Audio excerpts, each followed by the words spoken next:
Okay. We're going to talk wheelchairs. You'll be surprised at the variations that these come in. You'll learn more about these than you probably ever thought you would. So let's start with the standard wheelchair. A standard wheelchair means it's got the larger wheel on the back, small wheel on the front, and it comes in, the standard width is 18 inches. When we say 18 inches on that, that means we're measuring the width of the seat. So you're measuring from one side to the other, that should be 18 inches. We do have a narrow version called a 16 inch, which is just 2 inches shorter. We also have a 14 inch that's even 2 inches narrower than that, but it has smaller wheels. It's more of a pediatric one. It's very tiny. It's going to be for a lady that's like 70 pounds and nothing, just really, really tiny. Very rarely we've got it, but rarely will we ever use it. These come in different variations as far as the armrest. The one we're looking at, this is a brand new chair, so it's wrapped up, but the armrest here this is a desk length, not a full length. The full length will be clear out to here. The advantage, almost all of our chairs have this desk length. The advantage of that is if you're coming up to a table, then you can get closer to that table for the person to eat or to ride or whatever. So that desk length is a little bit of an advantage that way. The disadvantage, the con to that, is that there's not as much space here for their arm to rest on. So when they're sitting in this chair, they have a limited amount of space for their arm to rest, and that can sometimes be a little problematic. Also, if you have someone that's kind of bent over, their elbows are barely going to be on this, and they're not going to have a long enough, they're not going to have much of their arm even on that pad, and they're going to be bent over, and it's not going to be terribly comfortable for them. So a solution to that is either get a full-length arm for the chair, and you'll see this is a different type of chair we'll talk about in just a second, but this one is a full-length arm. You can see, hopefully the distance on this is a good 3 or 4 inches longer, and it allows more support on the arm. So if there's an issue with their arm, you can get a full-length pad and not a pad, but a full-length arm, and replace it.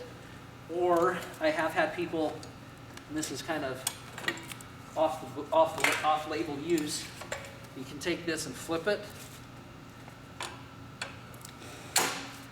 Now, if they're leaning forward, they have their arm forward. It fixes that problem. So that's just a really quick fix for those kinds of things, those situations. Not something you'll do very often, but once in a while it really makes a person happy when you can make it work. Okay, these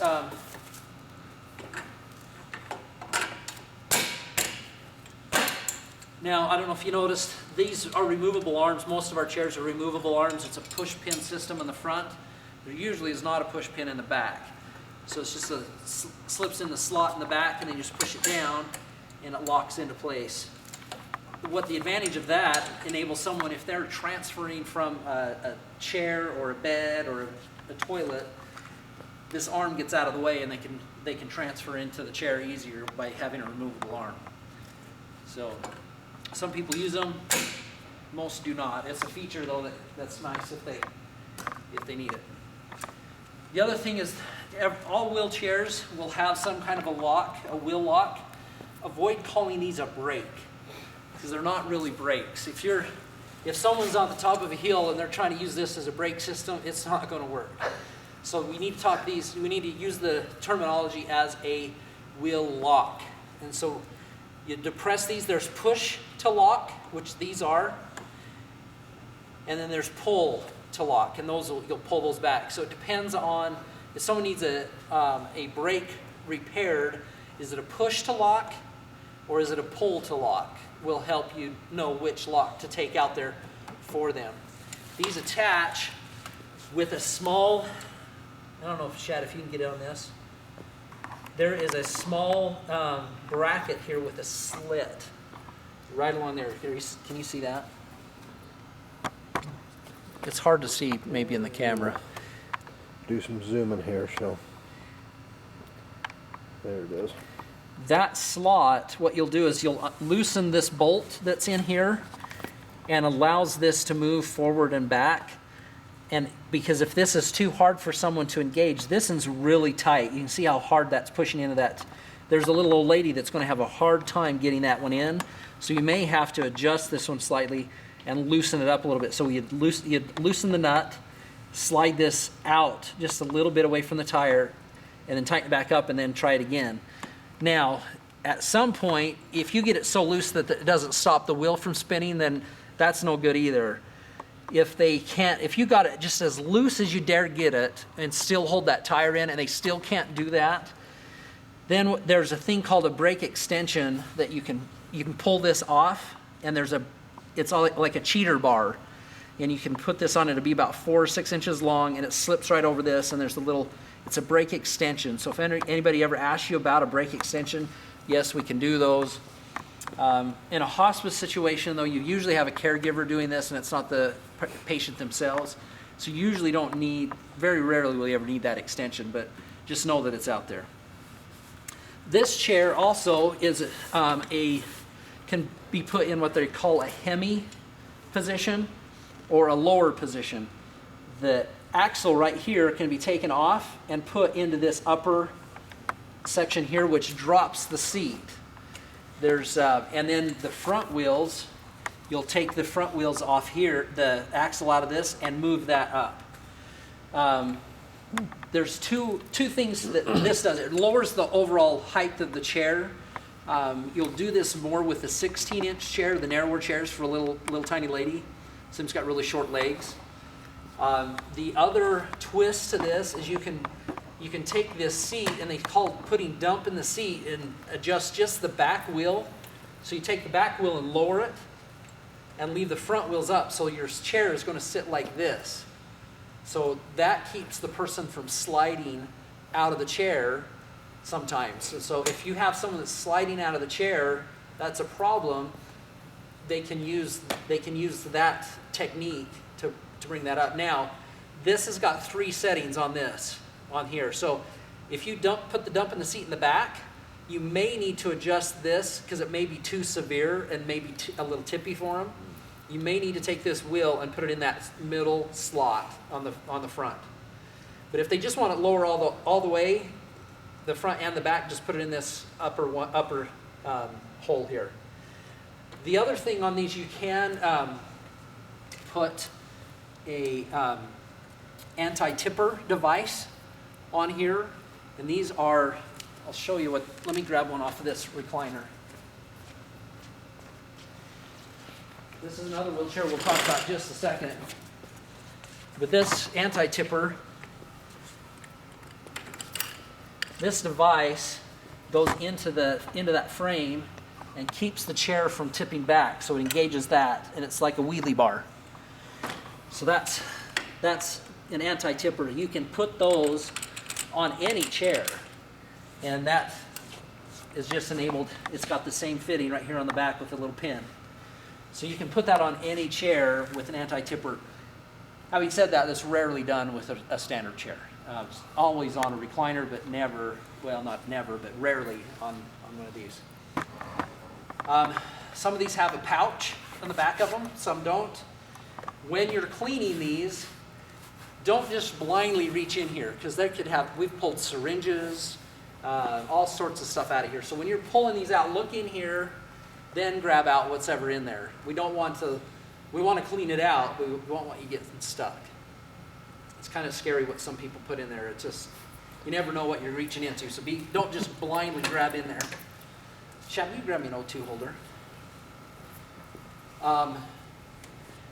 Wheelchairs are probably one of your most problematic things to clean, because there are nooks and crannies everywhere on these chairs. And the problem with it as well, because it's black, it shows everything. They've changed these to this veined type thing from chrome, which has been a lot better because it doesn't show every little water spot. But every little nook and cranny and every seam of this wheelchair, will get dirty. So when you pressure wash these, you have to pressure wash every chair. There's going to be very rarely that you ever get a chair that's not dirty enough to use on the pressure washer. So you're going to have to watch all your seams, every little nook and cranny you've got to hit with that pressure washer, front side and back side of every wheel, Same thing with the front of the casters. These have got to be cleaned. These little areas here, if you've got to imagine someone sitting in the chair and they're eating, food's going to fall on the upper surfaces of this. So it's going to be dirty here, here, here, here, here, and here. So you got to be thinking, and you'll be able to tell, you'll be able to feel like you're an investigative guy, because you know, if you solve the mystery, you know, like this guy was left-handed because there's food all the way down the left side of this. This will get really, really nasty for some people, and so you've got to spend a lot of time on your pressure washer. Spend an extra 5 minutes with your pressure washer, and it'll save you more time later. If you don't spend that time, what will happen, everything will get dirty, and you just kind of spray everything. You'll get everything wet, and it looks fine. You pull it over here to dry, and it dries, and you'll have all this crusty stuff still on there. So spend that extra time. One thing on the seats, they're on the screws, hit it with your power washer in those screws and blow the stuff out of those screws. You want that clean. On these armrests, let me pull this off. On these armrests, there's a seam around the pad that will get dirty. You've got to make sure you hit that as well. This is called a cane, or the handle. On these canes, these little ridges on the handles will get full of gunk. So make sure you're hitting that with your pressure washer. And then tip the seat up when you're cleaning, flip it up, and spray the underside. What will happen if something drips on this, it will drip and then roll down to the bottom of this and dry, and this area here will just be coated with gunk. So if you don't flip this chair up like this, you'll never see it and it'll go out dirty. And then you don't want that to go out. So when you're cleaning these, you're checking the brakes, getting all the little nooks and crannies, making sure it's cleaned up really well, because it's really, really embarrassing to take in a dirty chair to somebody. You'll feel horrible about it. If you don't, then you're in the wrong business. So we want to deliver good, safe, clean equipment. And wheelchairs are the most difficult thing we clean. While we're on this also, we're going to put an O2 holder on this. We're just going to show you briefly how this will go on. We won't fully put it on, but it'll give you an idea of how this is where the E-tank will slide in here and rest on the bottom. What you'll do is you'll pull this little rubber cap off. Don't throw those away. Save them, because we'll need them when we take this off. This piece slides onto the frame of the wheelchair, and this little clamp is going to clamp around this upright bar here. So this will unscrew. This is going to slide back in here.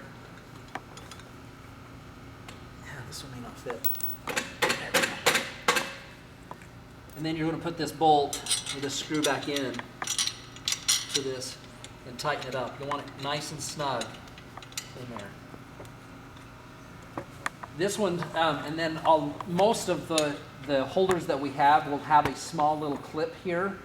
You'll unscrew the upholstery, put the clip in here, and put the upholstery right back on top, that screw right back on top of it. It gives it a little more support. This design here is, you'll see a little bit of difference in them. It's got a much wider piece here, so it gives it more stability. So that one doesn't have that little clip, but most of them will have that clip. So you just unscrew the upholstery screw, put the little clip in there, and it'll hold that top better. When you're cleaning the wheelchair and these come back, take them off the chair, separate them, clean them, and then put those separately over by the oxygen stuff, because we don't want to leave these on the chair, because not everybody's going to need them. All right, so there's a standard chair, O2 holders. Whenever you're identifying these, we have our sticker on the side here. It's got a rental number on it. It's got a barcode. Also, because this one's brand new, we haven't done this yet, but there should also be a MedStar, generic MedStar sticker on each side of this, on here, because that will enable us to identify this chair quickly and it won't get lost as easily. The other thing we have, Shad, will you grab me one of those yellow tags there? It's on that cleaning table. If you're delivering any piece of equipment, this goes not just for the wheelchairs. We use them on the wheelchairs a lot because they're very mobile. And if they're in a facility, somebody can come along and take your wheelchair and use it for another patient really easy. So we've got these little yellow luggage tags, and you'll want to take these and put them on a fairly prominent place on the chair. And what this enables you to do, this will be hanging there, and you'll walk into a room and you can't find the wheelchair for somebody. And you'll walk into a room and you're like, that one right there is ours because I can see this really bright tag. So this on facilities, if you're having a facility in particular that you're losing a lot of equipment, this thing can save you hours of hunting for these. So those are just luggage tags. We had them made a long time ago. We've used them for quite a long time. If you need more, just get with Scott and he'll order some more for you. But that little thing has been one of the best time savers we've ever done. I think we should order a bunch more. Are we getting low? So we probably should get some more. So we'll get some more of those ordered, and then you should have plenty. Every van should have them, and just load those, put those things on. They're really nice. The one thing that you do need to be careful of is somebody will put patient information inside this little pouch, and if they do that, you've got to get that information out of there because of HIPAA. You don't want to be sharing that information on the next patient. So sometimes they'll actually write on them with a marker with the person's name. You just throw it away. You're not going to get that clean, so just pitch it. So don't reuse that if it's got patient information on it. Just kind of a side note there. All right, there's a standard wheelchair. They come in 18s as standard. An 18 is going to fit most men. Women, they're a little heavier in the hips. If they're a little lady, then tiny thing like they're 5 foot, 100 pounds, use a narrower 16. And if they're tiny, then they may order a 14. That's going to be really rare. Now, if going up, these wheelchairs go in 2-inch increments. They come in a 20, 22, 24. They go clear up to a 36. So we're going to show you here. This is a 24. It's a bariatric chair. This is a very heavy-duty chair, much wider and much heavier built. You can see it's got double crossbars underneath. Everything is doubled up on this. The wheels are larger on the front here. They can take a lot more pressure. These wheels are thicker and heavier. So this is just a beefed up version of that standard chair, but these are going to be heavier. So when you're lifting these, they're awkward, they're heavy. So be careful that you're not hurting yourself when you're lifting these. One little tip when you're lifting a heavy chair like this, to fold the chair, just grab the seat. This works on any chair. Just grab the seat and pull it up, and then tip it towards you and it'll fold fully, so it's very narrow.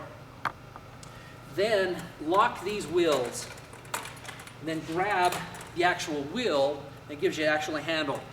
What you'll have on these chairs, you'll have people grabbing these armrests. They're plastic. They're not going to hold up, and you're going to grab that and they're going to tear right off. So when you're telling people, tell them to lock the wheels and have them grab that. Now this is fairly heavy, and you want to keep that close to your body. So you don't want to be lifting this over your head or doing weird things with it because it'll hurt your back. To unfold these is I tip it to one side and push down on the seat and let it fall back down on that other wheel, and you're ready to go again. The other thing on this chair, this one's just getting clean, so it's not finished. But if you can notice, there's a cap over this. There's a cap on this side, and there's missing a cap on this one. That keeps moisture and food and stuff from getting down into your bearings and ruining and rusting out that bearing. So if you're missing those, there's parts for those that need to be put on. Eric is doing his best to be a cheerleader in the background. Maybe we'll get him on camera here in a minute doing that, because that was really nice.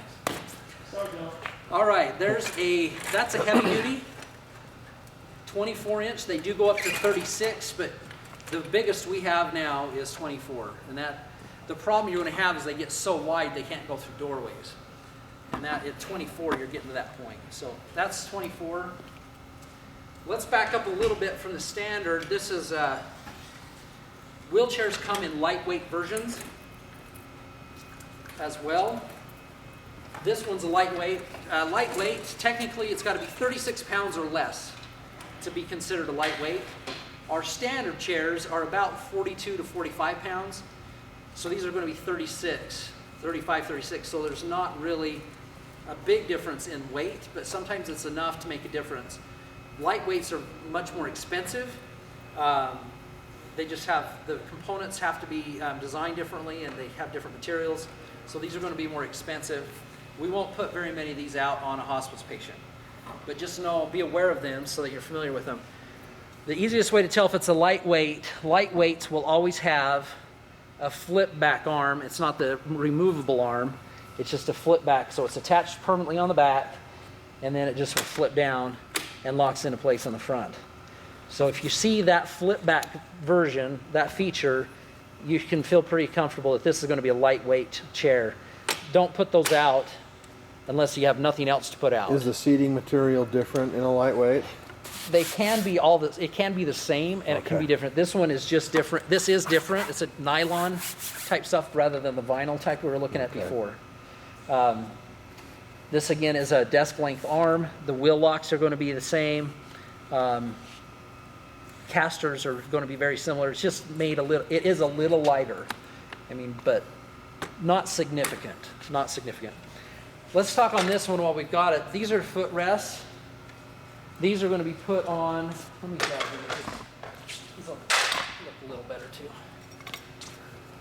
This footrest, all the wheelchairs that we carry are in what they call a Hemi pin set. This is about 1.5 inches apart. They've got 2 holes in this, and every chair has 2 pins. So these holes in the pins just line up, come in from the side, slide straight down. It has to be almost exact, and then slide across, and this will lock into place. Sometimes these will get bent, and this will be harder to lock, so you'll have to bend them up or down to align that so it comes in and holds in place. If it's bent too bad, then they won't work at all.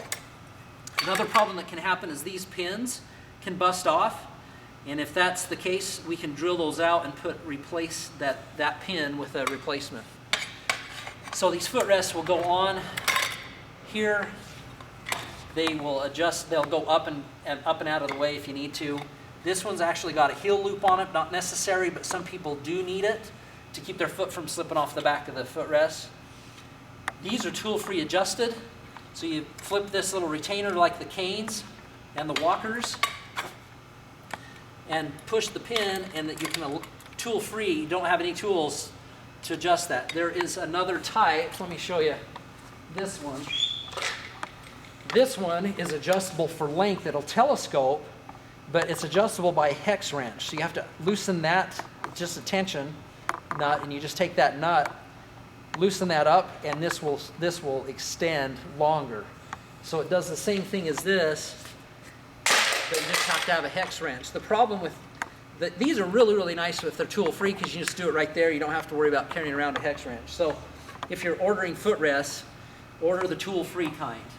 And Drive is the one that has those.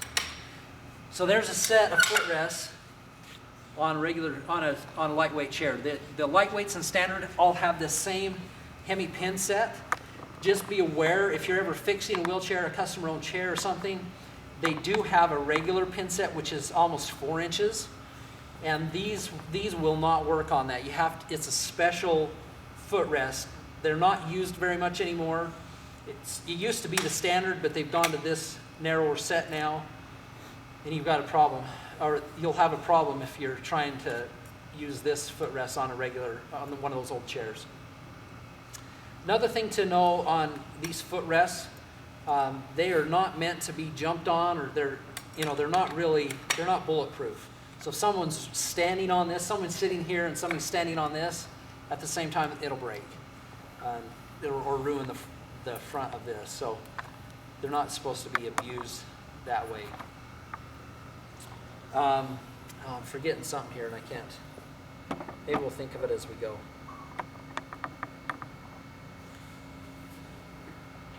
I can't think of it. All right. Okay, let's move on to this next chair. And all the chairs have that Hemi set. So it's not just the lightweight, it's your reclining back, your standard, and this one is a transport chair. This one's going to be a little different. Now, if you're looking at this one, these are very, very lightweight and compact. That lightweight chair we're just looking at, this weighs half of that almost. Very, very light. It has small wheels front and back. The Medicare does not pay for these because the person cannot self-propel themselves in this one at all because there's no big wheels in the back for them to do this. So they can't reach these wheels, so someone has to be pushing them at all times when they're in a chair like this. So, and that, if that's what the caregiver needs, then that's what they need. These transport chairs are built for mobility and getting into a car and carrying, and they're very, very light for that purpose. So this one, again, the seat pulls up. These usually will come with handles built right into the upholstery, so it gives them something to hold on to right there. These also, on most versions, have a clip here that allows the back to fold down and reduce the height so you can get it into a car easier.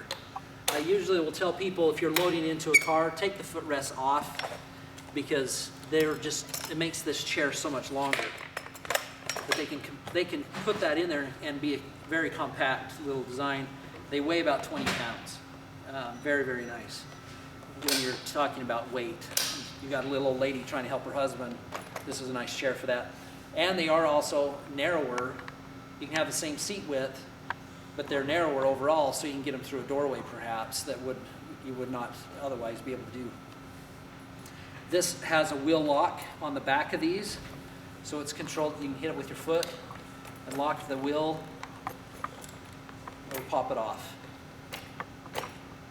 Some people don't have the dexterity or something, they have to use their hand, but that's the same thing. These also are identified by a rental number underneath, and that's a transport chair. Okay. Last chair we'll talk about for now is a reclining back wheelchair. This has got a lot going on with it, so we'll talk a little more in depth about this one.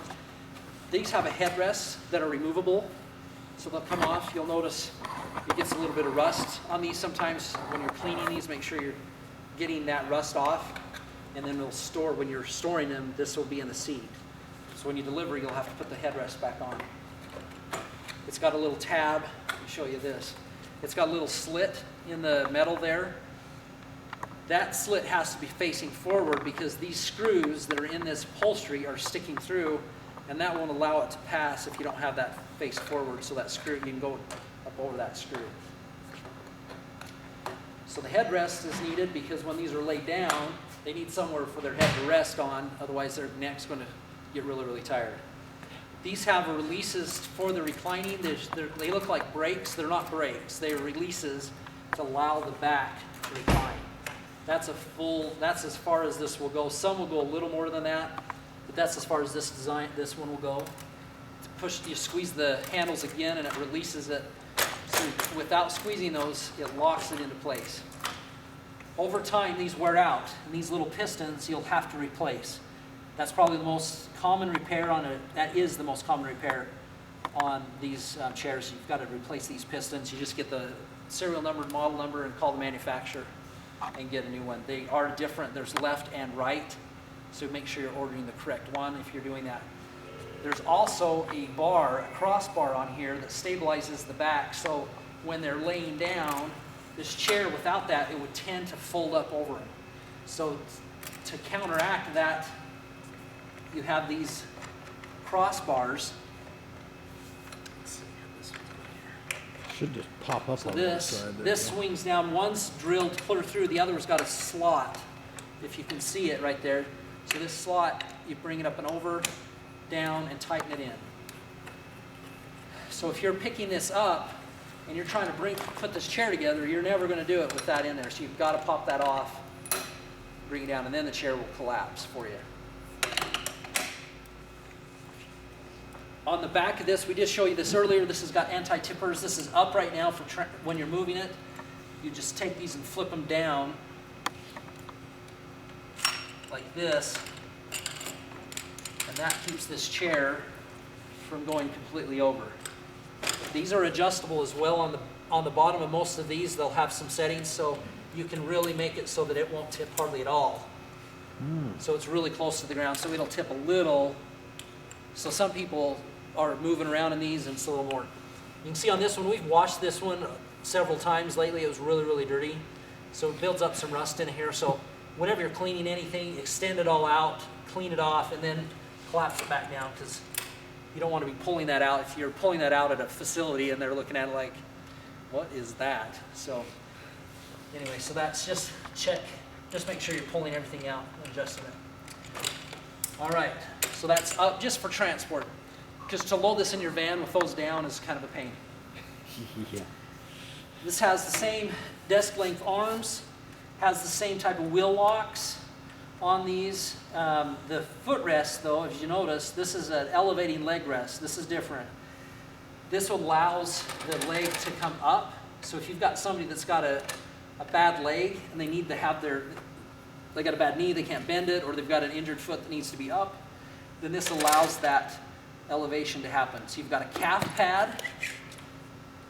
Let me release this right here. You have a calf pad, because their leg's going to be up, it's going to need to be supported.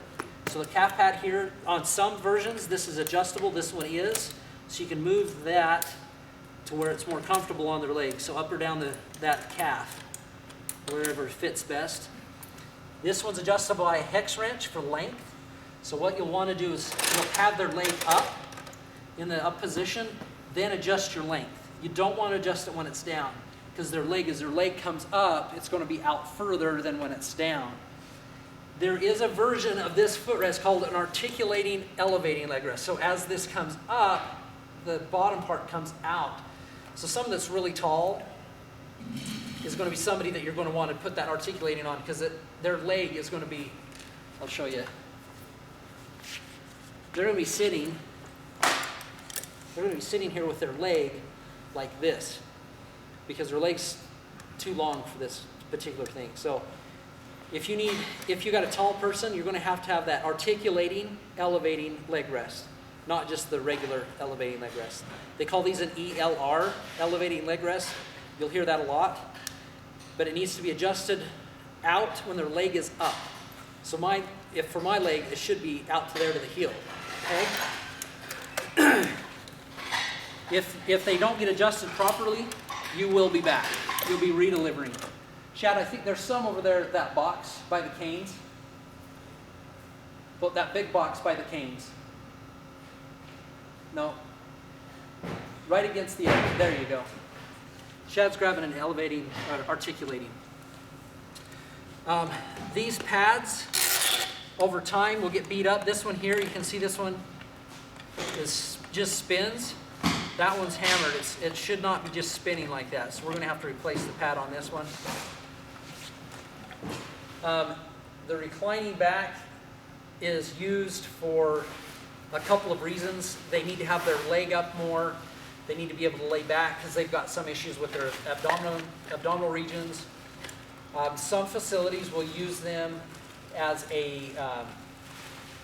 almost like a restraint, because you can imagine if someone's in this get up, they're sitting here and they're laid back and they're pretty weak, they're not going to be able to lift themselves up out of the bed or out of the chair. So it acts as a restraint. In some facilities, I don't really have a problem with the ethics of using it for that, but some facilities are not licensed to use restraints. And if they're using it for that, then they're crossing the line. So if someone's using this in a facility like assisted livings, especially if they're using this as a restraint, then that's not going to get them any points. If a state auditor comes in and sees them using it that way, they can get in a lot of trouble. So you may talk to them and just say, if this is being used as a restraint, then you might get into a little bit of trouble. And if they're like, no, we're not using it that way, then you just run your paperwork, document, you know what, we talked about this, and they said it's not being used as a restraint. So when that auditor comes in and the manager of the facility says, the DME company said we could use this way, we'll have documentation saying that we talked to them otherwise. So they're going to try to get out of that trouble however they can. If they can blame us, they will. So again, you got to cover your butt and document that kind of training. So Shad grabbed this for us. This is the articulating one. And I'll put this on real quick so you can see it in action. These attach, they have the same Hemi pin set as the regular wheelchair footrest. So they go on the same way. They look really complicated, but if you just look for the 2 pins and 2 holes, That'll solve your problem for getting them on. And this one. Ooh. This one's been bent a little bit. That's right, fresh out of the box. No, the actual chair. The pins on the Oh. chair have been bent. Go figure. Just a little bit. There we go. Okay. So this locks into place just like the other chair. This one's new, and so it's going to be a little tight.